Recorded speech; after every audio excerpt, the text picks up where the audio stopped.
लोकसभा चुनाव 2024 के बीते 4 चरणों में जम्मू कश्मीर के लोगों ने बढ़ चढ़कर अपने मताधिकार का प्रयोग किया है। आगामी 20 मई को 5वें चरण के तहत पुंछ में मतदान होना है, जिसके लिए प्रशासन द्वारा पुख्ता इंतजाम किए गए हैं।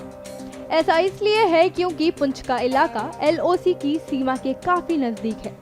ऐसे में मतदान के समय सीमा पार से आतंकी हमले का खतरा बढ़ा हुआ है। सीमा पार से गोलीबारी का खतरा भांपते हुए पुंछ में कुछ खास इंतजामों के तहत स्कूल में बने बंकरों के अंदर मतदान की योजना बनाई गई है। इस विषय पर पुंछ के जिला निर्वाचन अधिकारी यासीन चौधरी का क्या कुछ कहना है, सुनिए।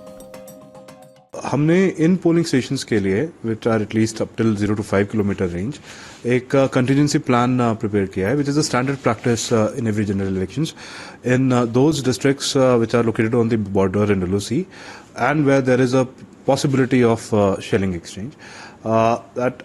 What is the scenario when in case of while the voting is under process and there is a ceasefire violation? So the SOP requires us कि हमारे जो भी पोलिंग स्टेशंस हैं उस रेंज में उनके जितने भी बंकर्स हैं लोकेशन जो क्लोज बाय हैं वो टैग किए जाएं and so that the polling staff, the security personnel or the voters who are gathered at the polling station, they all can take refuge in case of incessant shelling.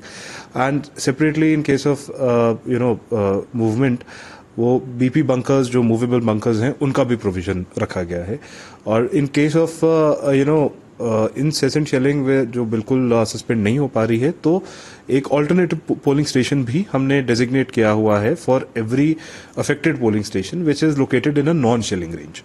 So all this plan has been formulated and इसकी preparation हुई। गौरतलब है कि साधारण परिस्थितियों में मतदान school में ही होगा, लेकिन किसी भी तरह के खतरे या हमले की आशंका होने पर इन बंकरों का इस्तेमाल किया जाएगा। ऐसा इसलिए है क्योंकि आकस्मिक परिस्थितियों के लिए इस्तेमाल किए जाने वाले बंकर मतदान प्रक्रिया के दौरान पालन किए जाने वाले निर्वाचन आयोग द्वारा बनाए गए नियमों के अनुरूप नहीं है। इन्हें केवल विशेष परिस्थितियों में ही मतदान के लिए प्रयोग किया जा सकता है।